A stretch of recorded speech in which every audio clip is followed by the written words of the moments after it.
26장을 제가 준비를 해놓고 이 참조구도를 메모지에다가 다 적어놨는데 급히 나오려고 메모지 안 가지고 나왔어요.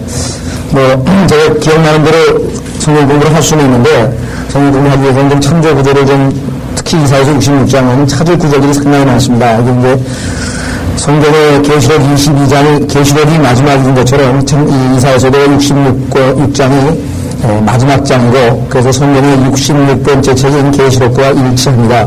그래서 이 예수 그리스도와 관련지어서 많은 그 참조구도들을 좀 찾으려고 이렇게 적어놨는데 기억이 다 날 것 같지가 않아요. 그래서 오늘은 제가 좀 임시방편이지만 다른 제목으로 좀 성경 공부를 해야 될 것 같습니다. 그 1절에 보시면 1절과 관련된 성경 공부입니다. 66장 1절에 보시면 주가 이같이 말하더라. 하늘은 나의 보좌요 땅은 나의 발판이라. 너희가 나에게 지어준 집이 어디 있으며 나의 안식할 곳이 어디 있느냐. 자, 여기서 하나님께서 하나님의 집에 대한 말씀을 하고 있습니다. 그래서 오늘날 이 하나님의 집, 교회, 성전 이 문제에 대해서 조금 더 참고자들이 많이 찾아봐야 될 텐데요. 그래서 오늘 주제는 이 교회라고 하는 주제로 한정시켜서 제가 주제별로 좀 성경 공부를 하고 이사야서 66장 1절부터 강론은 다음 주에 하겠습니다. 자, 하나님의 집, 하나님께서 나에게 너희가 집을 언제 지어주느냐 이렇게 얘기하는데 이 하나님의 집이라는 말이 여러분 잘 아시는 베델이라고 하는 야곱이 하나님의 집을 하나님이 계신 곳에서 벳엘이라고 하는 용어가 성경의 창세기 28장에 등장합니다. 자, 오늘날 하나님의 집 그러면 신약 성경에서는 이 예수 그리스도의 몸된 교회를 얘기합니다. 한번 확인해 보겠습니다. 디모데전서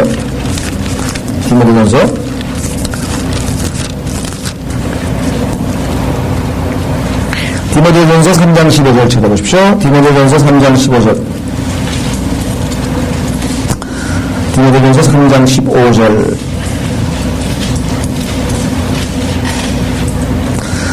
그러나 만일 내가 지체하면 내가 하나님의 집에서 어떻게 처신해야 하는가를 알게 하려는 것이니라. 이 집은 살아계신 하나님의 교회요 진리의 길과 터전이라. 그래서 예수 그리스도의 몸된 교회를 하나님의 집이라고 신약에서는 했습니다. 그러나 여러분 아시다시피 구약에서는 당연히 성전을 하나님의 집이라고 했죠.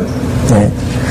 자, 그래서 우리가 오늘날 우리가 일반적으로 가장 오해하고 있는 그 성경 용어 중에 하나가 교회라고 하는 단어입니다. 교회. 우리가 보통 일반적으로 어디 가냐 하면 교회 간다. 근데 성경적으로 보자면 교회가 우리거든요. 내가 교회고 네가 교회고 이 회중이 교회인데 교회가 교회를 간다? 그냥 알아는 듣죠. 즉 예배당에 간다 또는 교회당에 간다 교회 빌딩에 간다 그 소리죠. 그죠? 그래서 이 교회라고 하는 개념만큼 오늘날 많은 사람들이 혼동하고 있는 것이 없어요.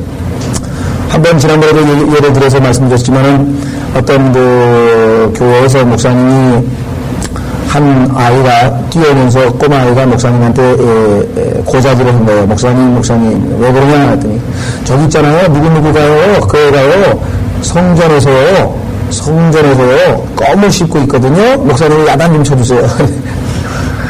그리고 목사님이 가면서 성전에서 껌을 씹는다 그랬으니 얘는 지금 나름대로는 그 예배당인데 거룩한 곳인데 이 성전인데 여기는 거기서 껌을 씹고 있으니까 이제 목사님한테 일러서 얘를 야단을 쳐서 나름대로는 좀 그 신앙을 인도해 주려고 지금 친구를 고자질했는데 이 목사님이 가만히 생각하니까 성전이 아니잖아요.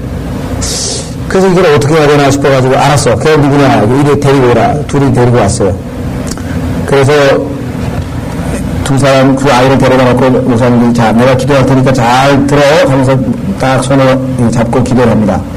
하나님 아버지 당신의 성전이 오늘 예배당에서 껌을 씹었습니다. 당신의 성전이 껌 씹은 것을 용서해 주시고 이렇게 기도를 했어요. 그러니까 그 아이가 그때 알아들은 거예요. 아 이게 성전이 건물이 아니고 내가 성전이구나. 그게 아주 단순한 것 같지만요. 오늘 우리 주변에 계신 많은 그리스도인들 가운데서 성전 건축하면 떠오르는 게 뭐예요? 처음에 예배당 건축으로 생각하죠. 성전 건축 그러면 거룩한 절 하면은 예배당을 생각하지 자기가 성전이라고 하는 것을 알고 있는 사람이 의외로 적다는 거예요. 물론 우리 주변에 교회 다니는 분들은 거의 대부분이 알고 있는 분들이어서 그렇지만 실제로 교회 다니는 사람들의 거의 대부분은 상당수는 성전 건축하는 예배당 멋지게 짓는 그것으로 생각하죠.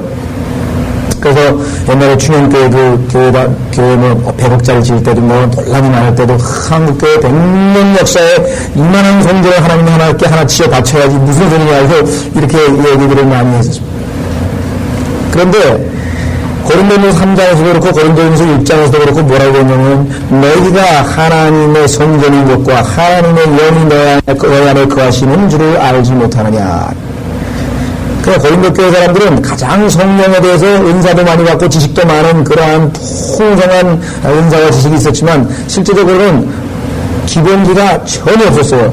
뭘 모르고 있냐면 자기들 안에 성령이 거하시는 자기 몸이 성전이라고 하는 것을 모른 채로 성령의 은사와 성령의 그런 열매와 이런 것들에 대한 성령의 어떤 외형적인 그런 것에 대해서 아주 심취해 있었던 사람들입니다. 바울은 하도 답답하니까 네가 성전이다 이게 너희가 성전인 것을 모르느냐 이런 얘기를 했습니다. 자, 그래서 성경에서 이 교회라고 하는 말은 상당히 다양하게 쓰입니다.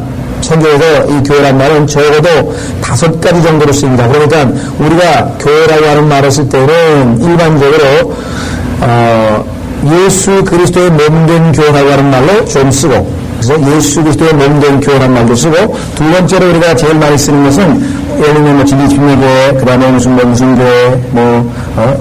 무슨 교회에서 포천 성경 침례교회, 대전 침례교회 이런 식으로 해서 그 지역 교회를 얘기하는 말을 씁니다.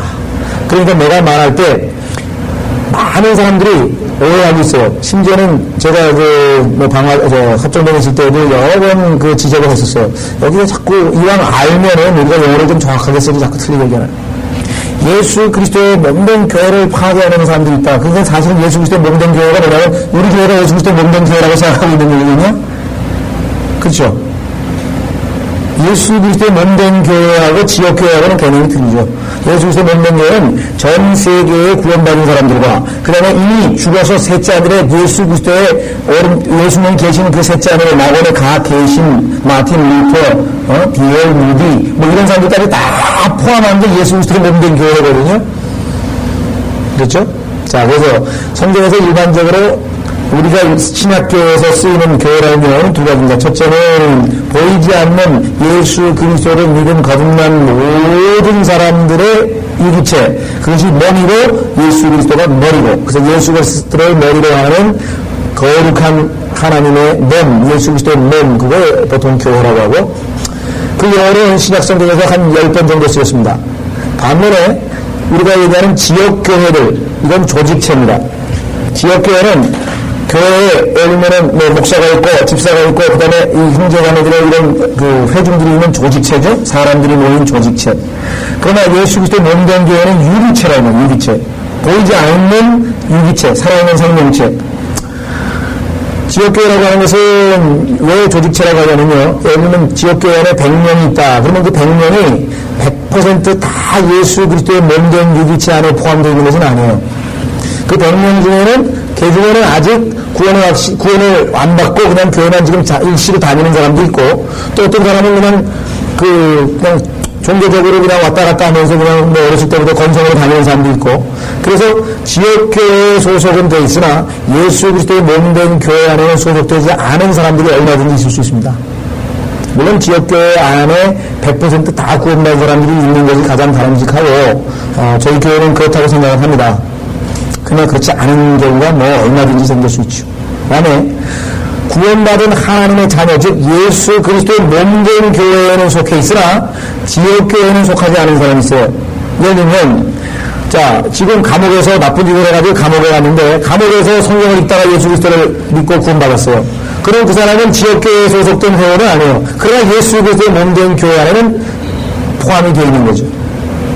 그래서 이 두 가지를 혼동해서 생긴 문제를 많이 일으켰던 교회가 우리가 얘기하는 지방교회라고 하는 교회인데요. 그 지방교회에서 문제가 어디서 생기냐면은 이 두 가지를 섞어가지고 지방교회만이 예수 그리스도의 몸된 교회인 것처럼 그렇게 생각을 한다. 그러나 지역교회는 뭐 장로교회도 있고, 침례교회도 있고, 뭐 감리교회도 있고, 성결교회도 있고, 아니면 그냥 서울교회도 있고, 부산교회도 있고, 온갖 대한민국에 4만 7천여 개의 교회가 있습니다. 근데 그 4만 7천여 개의 교회에 회원이, 예를 들면, 교회 회원이 1200만 정도 된다고 지금 통계 숫자가 나와 있어요. 그러나 그 1200만 명 중에서 예수 그리스도의 몸된 교회 안에 속해 있는 구원받은 성도가 얼마나 될 것인가, 그건 미지수입니다. 심지어는 예수님은 하나님의 아들이 아니고 위대한 스승일 뿐이다, 이렇게 믿는 사람들도 다 자기가 지역교회에 소속되어 있는 사람들이거든요. 자, 그래서 우리는 이 교회라고 하는 용어를 쓸 때는 상당히 조심해야 됩니다. 자, 교회는요, 한마디로 얘기하면 성경에서 정의를 내리자면 한마디로 불러냄을 받은 무리입니다. 불러냄을 받은 무리. 그렇기 때문에 꼭 우리처럼 예수 그리스도를 믿는 무리만 얘기하는 게 아니라 심지어는 이방 종교, 다시 말하면 마귀를 섬기는 이방 종교를 믿기 위해서 모인 무리도 성경에서 교회란 말을 썼어요. 한번 확인해 보겠습니다. 그래서 교회라는 의미는 실제로는 다양하게 쓰인다는 것 한번 확인해 보겠습니다. 사도행전 19장 37절. 사도행전 19장 37절. 거기 보시면 기독교가 아닌 이교도의 교회를 그것도 교회라고 불렀습니다. 그러니까 교회라고 하는 단어 자체가 어떤 특별한 목적을 위해서 따로 불러냄을 받은 무리, 이런 뜻입니다. 사도행전 19장 거기 보시면은요,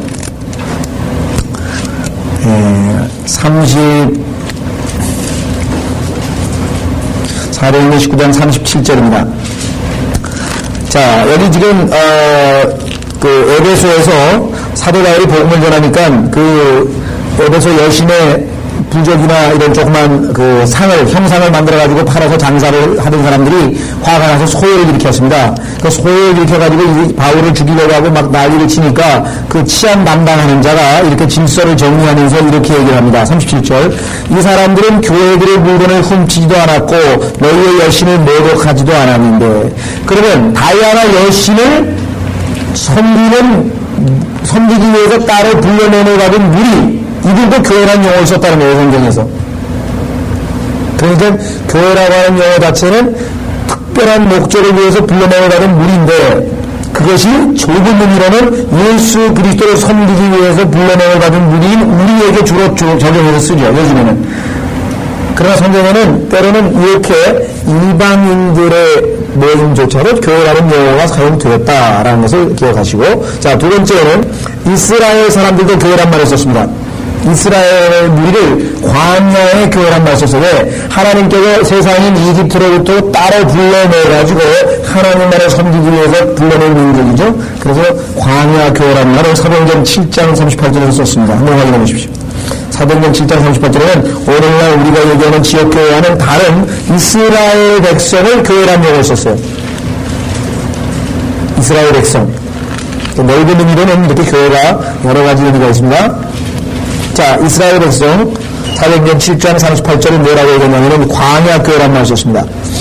시내산에서 자기에게 말해주던 그 천사와 또 우리 조상과 더불어 광야의 교회 안에 있으면서 우리에게 살아있는 말씀을 바르게 전해주던 그가 바로 이 사람이다. 모세라, 이 얘기겠죠. 자, 그러면 광야의 교회, 그게 출애굽기, 레위기, 민수기, 신명기에 등장하는, 그죠? 200만이 넘는 그 어마어마한 회중. 우리나라 순복음교회 지금 70만보다 더 많습니다. 200만 명이 넘는 사람들이 한 교회, 광야 교회를, 무리를 이루고 있었습니다. 자, 그래서 이스라엘도 이런 의미에서 볼 때는 이집트에서 하나님만을 섬기기 위해서 불러내는 거였기 때문에 교회라고 하는 말씀을 쓴다. 그 다음에 두 번째는 이교도 집단에 대해서 썼다. 세 번째는 예수 그리스도의 몸된 교회에 대해서 썼다. 네 번째는 지금 현재 우리와 같은 신약 시대의 여러 지역 교회들을 교회라고 불렀다. 한 번 더 있습니다. 마지막으로 영광스러운 교회란 말이 에베소서에 나옵니다. 그래서 이 워치만님은 영광스러운 교회라고 하는 제목으로 유명한 책을 하나 썼는데요. 오해하고 있어요. 오해하고 있다면 영광스러운 교회가 이 시대에 이루어질 것처럼 오해하고 있어요. 그러나 이 시대의 교회는 아무리 봐도 영광스러운 교회가 아닙니다. 우리 교회 보시지만 이 20세기에 예수 그리스도 몸된 교회가 얼마나 고역하고 얼마나 영적으로 나약하고 얼마나 타락했어요. 영광스러운 교회하고는 거리가 멀죠. 언제 그러면 이 교회가 영광스러운 모습이 될 것인가. 그것이 바로 에베소 5장에 기록되어 있습니다. 한번 보겠습니다. 자, 에베소 5장 22절, 에베소서 5장 22절. 아내들아 너희는 너희 자신의 남편에게 복종하여 죽게 하려다가 이는 남편이 아내의 머리되니 그리스도께서 교회의 머리 됨과 같습니다. 이때 교회가 예수 그리스도의 몸된 교회를 얘기합니다. 교회의 머리 됨과 같습니다. 예수 그리스도의 몸된 교회. 그러므로 자, 그는 몸의 구주시니라. 24절. 그러므로 교회가 그리스도께 복종하듯이 아내들도 자신의 남편에게 매사에 그렇게 행할지니라. 남편들아 너희는 자기 아내를 사랑하되 그리스도께서 교회를 사랑하셔서. 교회, 여기서 집중적으로 나오는 교회는 전부 다 보이지 않는 예수 그리스도의 몸된 교회를 얘기하고 있습니다. 넓은 의미에서의 예수 그리스도의 몸된 교회를 얘기하고 있죠. 교회를 위하여 자신을 주신 것 같이 하라. 이는 그가 교회를 말씀에 물러 씻어 거룩하게 하시고 깨끗하게 하사 자기 앞에 영광스러운 교회로 나타내서. 최종적인 예수 그리스도의 목적은 무엇이냐?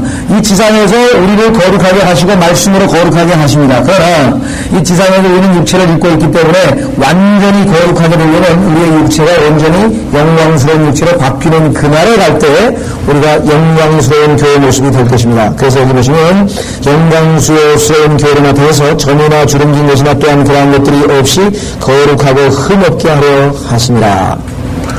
지금은 교회가 거룩하지 못한 점도 많고 흠도 많고 주름지고 점이 있고 정말 저희 교회를 봐서도 그렇고요. 교회 예수 그리스도의 몸된 교회 전체를 봐서도 그렇고 지금 얼마나 많은 것들이 부족하고 흠이 있고 그렇죠? 우리 교회 안에 내 개인적으로 봐서도 아직도 성화가 되려면 멀었고 교회 여러 형제가 있는데 다 마찬가지로 교회의 모습도 아직도 거룩치 못한 모습이 많고 그렇습니다. 그러나 우리가 휴거돼서 예수 그리스도 앞에 서게 되면 말씀의 물로 씻겨질 뿐만 아니라 완전히 점과 흠과 거룩하고 주름진 것이 없는 영광스러운 교회로 나타나게 되는 것. 이것이 예수 그리스도의 최종 목표입니다. 그래서 신부가 정결케 돼서 이제 정결케 된 세마포를 입고 주님과 함께 새 예루살렘에 거하게 되겠죠. 자, 그래서 우리는 일단 5가지로 성경에서 교회라고 하는 용어가 쓰였다라고 하는 것을 기억을 하셔야 됩니다. 한마디로 얘기하면은 교회란 말은 세상으로부터 불러냄을 받은 무리 이렇게 되어 있습니다. 세상으로부터 불러냄을 받은 무리. 자, 그러면 신약 성경에서 처음으로 이렇게 따로 불러냄을 받은 무리, 예수님께서 딱 특별한 목적을 가지고 불러냄을 받은 무리가 있었는데 그게 바로 12제자입니다. 그러니까 교회의 출발은 사실은 12제자라고 시작하죠. 한번 확인해 보겠습니다. 마태복음 10장. 오늘날 우리가 신약 지역 교회가 형성되는 과정의 첫 번째 예수님께서 교회의 시작을 어디서 시작하시느냐. 12제자, 예수님의 12제자를 뽑습니다. 자, 여기 보시면은요, 예수님께서 10장, 마태복음 10장 1절, 주께서 자기 12제자들을 부르시어 그들에게 더러운 영들을 쫓아내며 모든 병과 모든 허약함을 치유하는 권세를 주시더라. 그의 12사도들의 이름은 이러하니. 자, 12제자를 특별한 목적을 위해서 불러냈죠? 그 특별한 목적을 위하여 불러내을 받은 무리, 이것이 교회라고 했으니까 이것이 역시 지역교회의 첫 번째 출발이라고 볼 수 있게 되겠죠. 자, 그런데 여러분 아시다시피 이 지역교회도 완전한 교회는 아니었습니다. 첫 번째, 여러분 잘 아시는 예수 그리스도를 부인했던 베드로도 그 회원이었고, 심지어는 예수 그리스도가 첫 번째로 불러낸 12명의 그 회원 중에는 마귀가 하나 있었어요.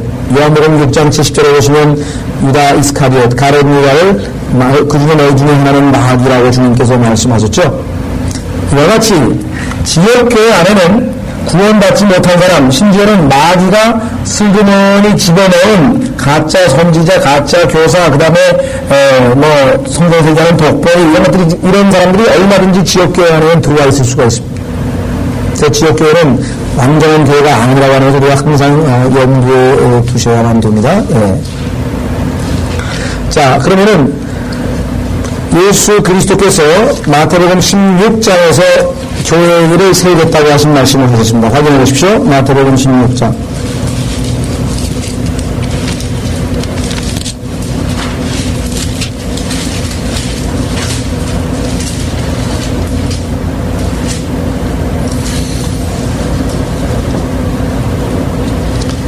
자, 마태복음 16장에서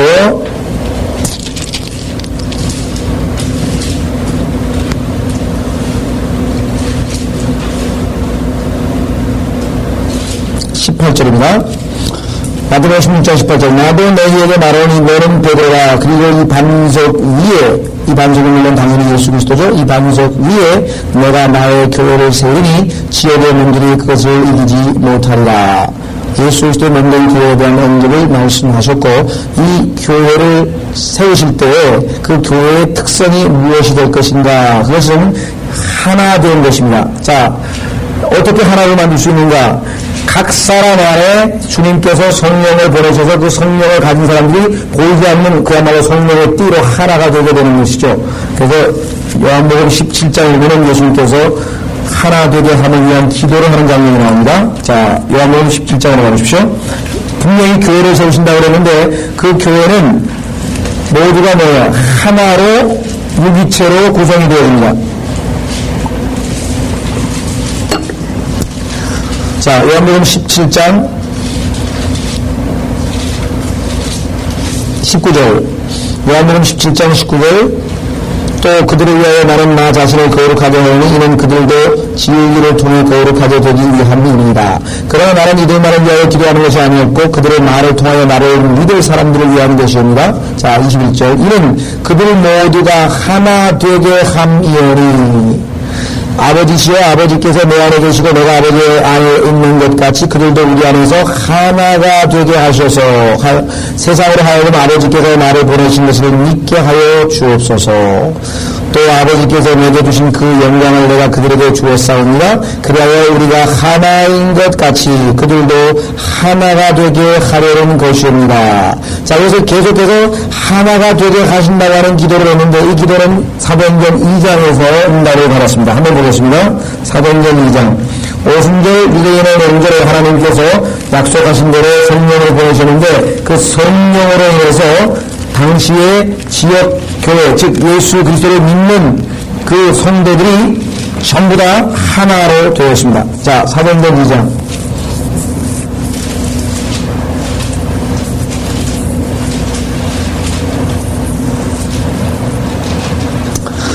그 후 오순절날이 되자 그들이 다 하나가 되어 한 장소에 모였는데 갑자기 하늘에서 거친 강풍 소리가 나더니 그들이 앉아있는 온 집안을 가득 채우더라. 거기에 불같은 모양으로 갈라진 새들이 나타나 그들 각 사람 위에 머물더니 그들 모두가 성령으로 충만하여 성령께서 그들에게 발설하게 하신 대로 다른 방언들로 말하기 시작하더라. 자, 성령께서 임하신 사건 사도행전 2장. 지난주에 우리 성령 공부했죠? 사도행전 10장에서 이번에는 이방인들에게도 성령이 임하는 사건, 코넬료 집안에서 이방인들에게도 성령이 임하는 사건을 우리가 봤었죠. 그렇죠? 자, 그래서 성령께서는 그 두 가지를 합쳐서 한 침례라. 에베소서 4장으로 가보십시오. 자, 에베소서 4장에 가서 한 침례로 인해서 드디어 하나가 됐습니다. 에베소서 4장. 에베소서 4장.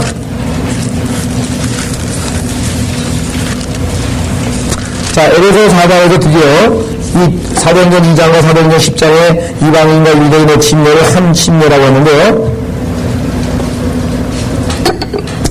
에베소서 4장 4절, 에베소서 4장 4절.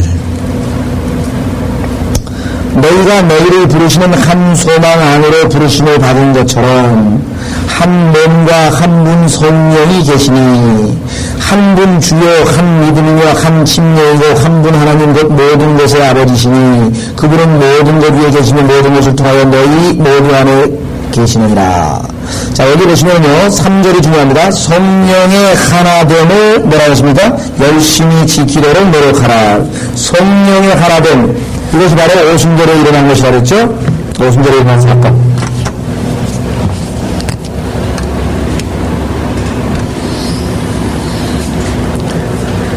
이게 예수 그리스도의 몸된 교회는요, 예수 그리스도를 믿는 순간에 성령에 의해서 우리가 예수 그리스도의 몸 안으로 들어가게 됩니다. 이것을 성령 침례라고 합니다. 이게 예수 그리스도의 몸된 교회, 유리체인 교회. 이 안으로 들어가게 돼요. 그래서 성령에 의해서 by the Spirit, 그 다음에 into the body, 몸 안으로 들어가게 돼요. 그러니까 지금 이 동그라미 안에 있는 보이지 않는 예수 그리스도의 몸된 교회는 안 보여요. 근데 하나님께서만 볼 수 있겠죠. 그래서 어려 죄 있는 예수 그리스도를 구세주로 영접해서 믿는 순간에 나도 모르게 성령께서 이 몸 안으로, 예수 그리스도의 몸된 몸 안으로 집어넣게 됩니다. 그러면 쑥 잠기게 되죠? 그래서 그걸 침례라고 하는 용어로 썼어요. 물속에 우리가 쭉 잠길 때 침례라고 하는 용어로 쓴 것처럼. 그래서 예수 그리스도의 몸 안으로 들어갑니다. 이것을 성령 침례라고 합니다. 이것은 하나님께서 하시는 역사이기 때문에 느껴지지도 않고 우리가 몰라요. 다만 성경에 하나님께서 기록해 오셨기 때문에 아, 내가 예수 그리스도의 몸 안으로 들어갔구나. 그래서 그때부터는 여러분 아시는 것처럼 뭐 이제는 바깥에 있을 때는 뭐예요? 아담이죠. 아담 안에 있던 사람이 뭐 주님이신 예수 그리스도의 몸된 교회 안에 들어왔으니까 주님 안으로, 그리스도 안으로. 그래서 우리가 아담 안에 있느냐 그리스도 안에 있느냐라는 말을 성경에 자꾸 묻습니다. 자, 이 내용이 고린도전서 12장에 나와 있어요. 그러니까 성령 침례라고 하는 것은 누구나 다 받는 것입니다. 예수님을 믿는 순간에 다 성령 침례된 것이에요. 성령 침례를 다 받은 것이에요. 자, 고린도전서 12장을 보십시오. 뭐라고 해줬나?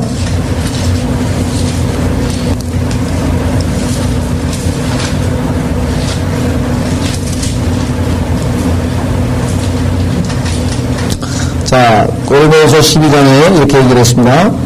13절. 유대인이나 이방인이나 종이나 죄인이나 한 성령에 의하여, 그렇죠?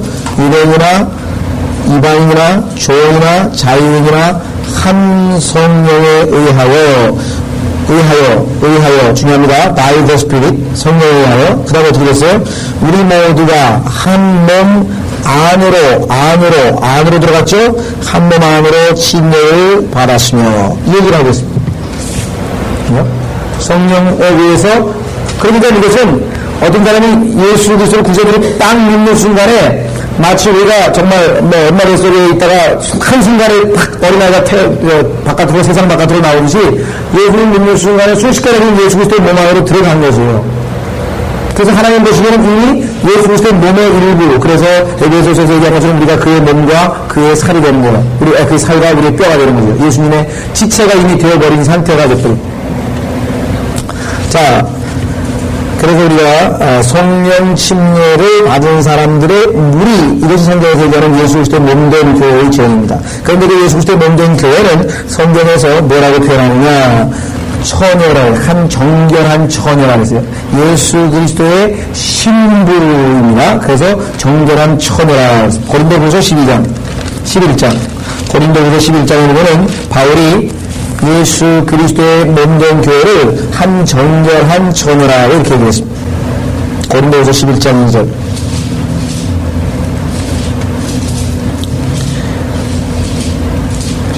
고린도후서 11장 2절. 이는 내가 경건한 질투로 너희에게 질투를 느끼니라. 내가 너희를 한 남편에게 정혼시켰나니 이는 한 순결한 처녀로, 그죠? 한 순결한 처녀로 너희를 그리스도께 바치려는 것이라. 그러나 나는 뱀이 그의 간기로 이불을 속인 것 같이 너희의 마음도 어떤 방법으로든 그리스도 안에 있는 단순함에서 떠나 불패할까 두려워하노라. 자, 이분은 분명히 남편인 아담이 있었습니다. 그렇죠? 그런데 제3자인 마귀가 와서 이브에게 하나님께서 금지하신 것을 먹으라고 유혹했을 때 남편에게 물어보지도 아니하고 남편은 전혀 무시하고 자기가 결정을 내려서 행동을 취했단 말이죠. 마치 이브가 뱀에게 속아서 남편을 무시해버리고 행동한 것처럼 너희들도 지금 하는 짓을 보니, 고린도 교회를 보니 남편 대신 예수 그리스도하고는 아무 상관없이 상의도 안 하고 자기 멋대로 결정해서 다른 영과 다른 예수를 쫓는 것 같구나. 그래서 지금 사들은 만일 누가 와서 우리가 전파하지 아니한 또 다른 예수를 전파하거나 너희가 받지 않은 또 다른 영을 받거나 너희가 영접하지 않은 또 다른 복음을 전파하면 너희가 잘도 용납하는구나 하고 지금 사도 바울이 고린도 교회에 대한 진책과 책망을 하고 있습니다. 그렇죠? 자, 그리고 예수 그리스도의 신부도 이것을 정결한 처녀라. 정결한 처녀. 지금 현재는 원래는 정결한 초도로 정원을 시켰는데 자꾸 타락하고 세상적인 때가 묻고 그래가지고 결국은 예수 그리스도 앞에 휴거돼가지고 거기서 정결케 되는 과정을 거쳐야 이제 우리가 영광스러운 교회가 되겠죠. 그러나 원래 하나님의 의도는 정결한 청으로 분명히 기록되어 있습니다. 자, 이것을 신부라고 했습니다. 한번 확인해 보겠습니다. 에베소서 5장 신부, 예수 그리스도의 신부, 예수 그리스도의 신부. 미국에 보면은요, 그 베프티스트 브라이더즈라고 하는 그런 교회가 하나 있습니다. 미국에 보면은 에베소서 5장입니다. 미국에 보면은 베프티스트 브라이더즈라고 하는 교회가 하나 있는데 그 교회는 뭐냐면 브라이드란 말이 신부하네요. 그러니까 우리 치면은 신부 침례교회예요. 그래서 왜 그러냐니까 우리 교회만 예수님의 신부이기 때문에 신부 침례교회야. 다른 교회들은 예수님의 신부가 아니라는 거예요. 그래서 지금 뭘 혼동하고 있는 거예요? 예수님의 신부라고 하는 것은 보이지 않는 전 우주적인 교회고 거기에는 마틴 루터 교회를 얘기하는데 이 사람들은 자기들만이 신부라는 거예요. 그래서 이름이 베프티스트 브라이더스. 재밌죠? 그게 뭐냐? 지역교회와 예수 그리스도의 몸된 유기체인 그 교회와 혼돈해서 그래요. 조직체와 유기체를 혼돈해서 생각하기 때문에 자기들이 지역교회, 수없이 많은 지역교회들 중에 하나인데 그거를 착각해서 우리만 신부고 다른 사람들은 거룩치 않기 때문에 신부가 아니라고 생각해요. 자, 에베소서 5장 29절에 보시면 신부라고 분명히 교회는 되어 있습니다. 자, 사람마다 항상 자기 육신은 비하자는 의로 육성하고 아끼기를 주께서 교회에게 하신 같이 하나님은 우리가 그의 몸과 그의 살과 그의 뼈의 지체입니다. 보세요. 몸이잖아요. 우리가 이 안으로 들어갔으니까 예수님의 몸이겠죠. 예수님의 몸에는 지체가 있죠. 뼈가 있죠. 그래서 예수님의 살과 뼈 다 지체 이렇게 표현했습니다. 자, 이런 까닭에 남자가 자기 어머니와 자기 아버지와 자기 어머니를 떠나 자기 아내와 결합하여 그 둘이서 한 몸이 될지니라. 이것은 위대한 신비라. 그러나냐 나는 그리스도와 그의 교회에 관하여 말하노라. 그러므로 너희도 여기서 자기 아내, 그래서 이 예수 그리스도의 아내, 그죠? 아직은 결혼 안 했으니까 신부겠죠. 나중에 대개적으로는 이제 혼인식을 마치고 아내로서 내려오는 모습을 우리가 볼 수가 있습니다. 자, 그래서 이 예수 그리스도의 아내된 신부된 교회는 휴거가 될 것이고, 휴거가 되면은 여러분 아시다시피 첫 번째 뭐가 일어납니까? 하나님의 집에서부터 뭐가 있다 그래서 심판이 있다.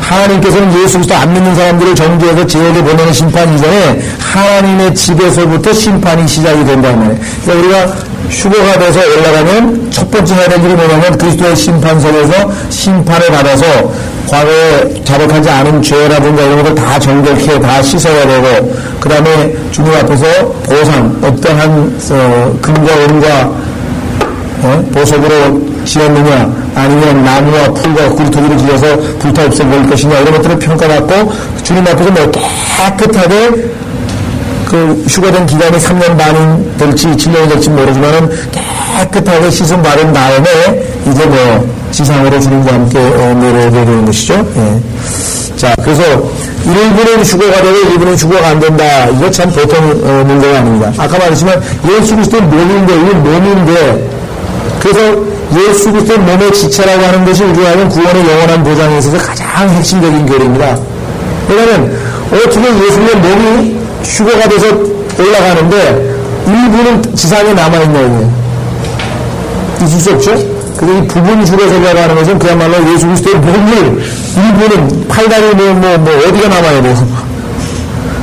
우리 중에는 아주 너무나 본인들 자신들 보기에는 자신들이 제일 거룩하고 하나님 앞에 깨끗하게 살기 때문에 우리는 휴거가 되고 너희들같이 거룩하지 못한 사람들은 이상 지상에 남아서 더 환난을 통과해서 정금같이 빛나야 된다. 정금같이 깨끗해진 다음에 올라와야지 너와 우리하고는 수준이 다르게 같이 올라갈 수 없다. 이렇게 생각하는 분들이 있습니다. 우리 주변에 있어요. 그래서 일부는 휴거되고 일부만 휴거되지 않는다라고 그런 가르침을 가르쳐서 많은 사람들이 미혹되는데, 문제는 뭐예요? 교리를 몰라서 예수 그리스도의 몸이 어떻게 해요? 사람의 몸이 팔다리 반 잘라지고 일부는 잘라지고 올라간다는 게 말이 되냐. 그래서 이건 예수 그리스도의 몸으로서 모두가 다 동시에 다 휴거돼서 주님께로 올라가는 것이지, 일부가 휴거되고 일부는 남는다고 하는 것은 잘못됐다고 하는 것을 우리가 꼭 기억해야만 됩니다. 자, 그 성경에서 보면은 문맥에서 예수님의 몸된 교회 전체를 얘기하느냐, 대체 한 지역교회를 얘기하고 있는가, 이런 것도 우리가 구분해서 읽어야 됩니다. 아까도 말씀드렸지만 성경에는 114번이 교회라는 단어가 나오는데 그 중에서 지역교회가 107번이 나옵니다. 그래서 하나님께서 제일 원하시는 것은 이 지상에 있는 각 지역교회들이 하나님의 뜻을 올바로 수행하는 것이에요. 각 지역교회들. 그래서 지금 하나님께서 뜻을 이루시는 것은 교회입니다. 우리가 지금 주변에 교회 이외에 교회를 돕기도 하고 또는 어떤 경우에는 교회를 대신하기도 하는 단체들이 여러 개 있습니다. 대표적인 이제 신학교가 있습니다. 신학교. 두 번째는 선교단체들이 있습니다. 세 번째는 출판사도 있습니다. 네 번째 그 이외에 무슨 봉사단체도 있고 하여간 기독교적 단체들이 많이 있습니다. 그런 것들이 지역교회를 돕기 위해서 지역교회를 지역교회가 든든히 세워지는 돕는 기구로서 존재한다면 괜찮아요. 그런데 지역교회를 대체한다면 이게 문제가 생긴다. 지역교회를 대체해서 지역교회 대신에 그 기구가 들어섰다는 이게 심각한 문제가 생기는 것이죠.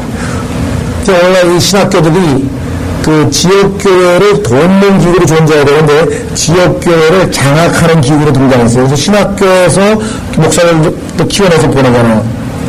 그죠? 그래서 마치 그 신학교에서 정해준 교리를 안 따르면 지역교회들이 예를 들면 인정받지 못하는 그런 식으로 돼 있어요. 그래서 교회가 오히려 주축이 되고 신학교는 부설기관으로 돼야 되는데 신학교가 예를 들면 우리 신학교는 300여 개의 교회를 거느리고 있습니다. 이런 식으로 지금 까꾸로 됐거든요. 까꾸로 됐어요. 신학교라고 하면 항상 교회를 위해서 존재하는 것. 두 번째, 오늘 우리 주변에 훌륭한 성교단체들이 많이 있습니다. 그런 성교단체들이 다 주님의 일을 열심히 하지만요, 그것은 하나님의 직접적인 뜻이 아니에요. 그 얘기는 뭐냐, 많은 사람들이 교회를 다녀보니 야, 이거 교회에서 좀 열심히 전도도 하고 성경도 읽고 나름대로 기도하는 사람들이 예를 들면 한 1000명 모이는 교회 보니까 그저 한 100여 명 남기시고 나머지 900명은 그냥 왔다 갔다 하는구나. 그리고 뭘 교회를 일을 하려는데 효율성이 없어요. 뭐가 이렇게 일이 진행이 안 돼요. 그냥 쓸데없는 그런 논쟁이나 벌리고 그냥. 그래서 안타까운 마음에 어떻게 하면 복음을 좀 효율적으로 전할 것인가, 그렇게 해서 아주 열심히 복음을 전할 그런 뜻이 있는 사람, 그런 사람들을 따로 모았습니다. 그래서 사실은 옛날에는 교회 안에서 남선교회, 여성교회 이런 걸 만들어가지고 했는데 그게 아니라 아예 뛰어나와가지고 성교사 하나 만들었어요. 예를 들면 캠퍼스 크루세이드 포 크라이스트, CCC는, 내비게이터십, 유니버시티 바이블 펠로십, UBF, 그죠? 그 다음에 조이, 해가지고 상당히 많은 선교단체를 만들었어요.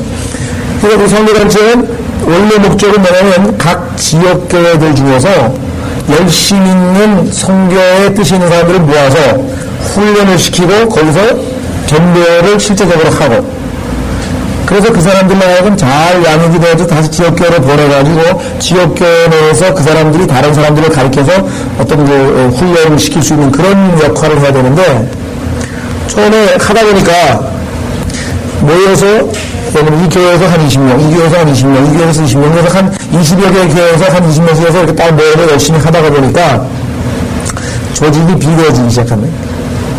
그 나중에 어떻게 되냐면 아예 효율적으로 일을 하려면 주일날 딱 각 교회 가서 다 예배드리고 수요일날 각 지역교회 가서 다 수요 기도를 하고, 그리고 토요일날 하루만 모여가지고 우리가 딱 일을 하니까 이게 효율성이 없다 이거. 그러면 아예 예배를 각 교회로 가지 말고 우리 그 선교단체 그 빌딩에서 예배를 드릴 테니까 아예 오라 이거. 그래서 체포야가 시작이 됐습니다. 그러다 보니까 점점 사람들이 이중으로 생각할 수 없잖아요. 지역교회 가서 지역교회 모여하고 또 여기 와서 선교단체 선교하는 일이 이중으로 분산되니까 아예 교회를 끊고 여기를 다니기 시작하는 거예요. 초반에는 교회를 돕는 단체와 교회를 대체하는 단체가 돼버렸죠.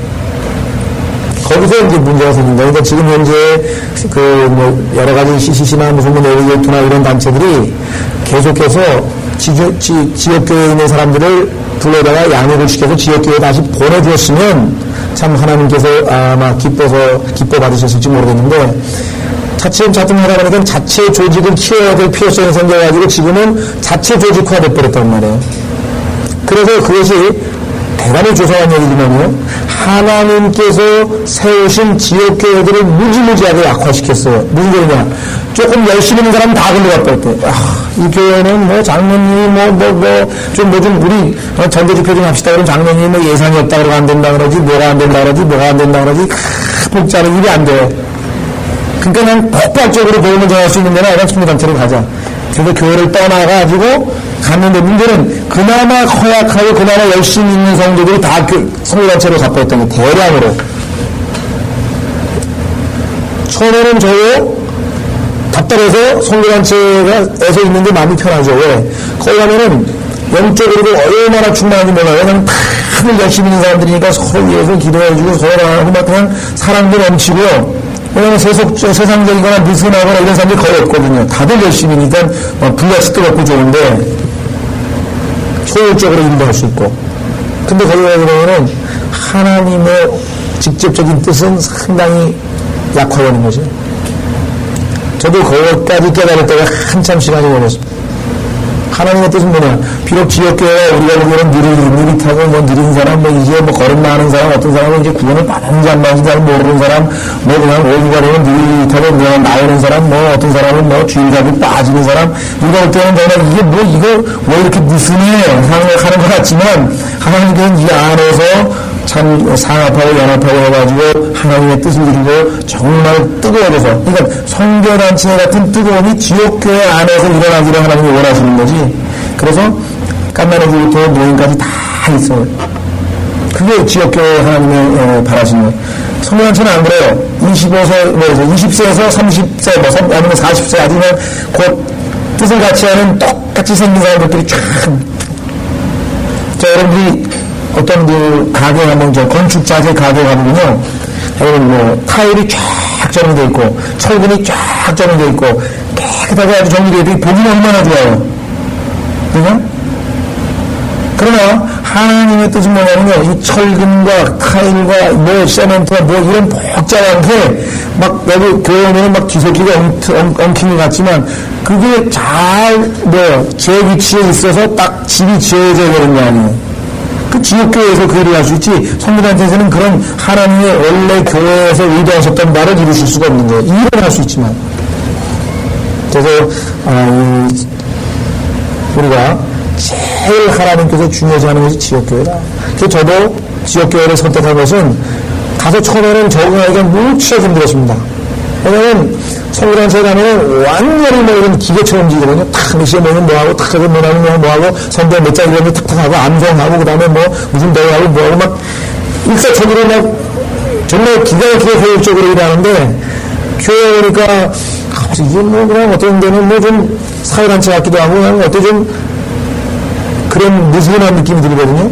적응하기가 초반에 좀 힘들었는데, 나중에 이 성경을 근거로 해서 하나님께서는 지역교회 안에 열심히 있는 성도들이 옆에 있는 성도들을 이끌어가지고 다 같이 열심히 해서 교회가 성장하고 뜨거워지는 것이 하나님의 뜻이다. 이것이 중요한 것입니다. 성경에서 그래서 참 중요합니다. 하나님께서 인정하시는 유일한 조직체, 그것은 뭐냐면요, 가정하고 지역교회뿐이 없어요. 그 이외의 것은 다 이 두 가지를 위해서 존재해야 되는 거죠. 그러니까 가정과 지역교회 이 두 가지가 우리 세 축이 돼야 되는 거죠. 하나님께서 기뻐하시는 일이고. 그래서 성도단체나 신학교나 무슨 여러 기독교 봉사단체, 그 다음에 매민 선교회, 무슨 선교 이런 것들이 지역교회의 부속으로 일하기를 해야지, 독립해서 일을 하게 되면은 안 된다는 건데, 지금 다 독립해서 해요.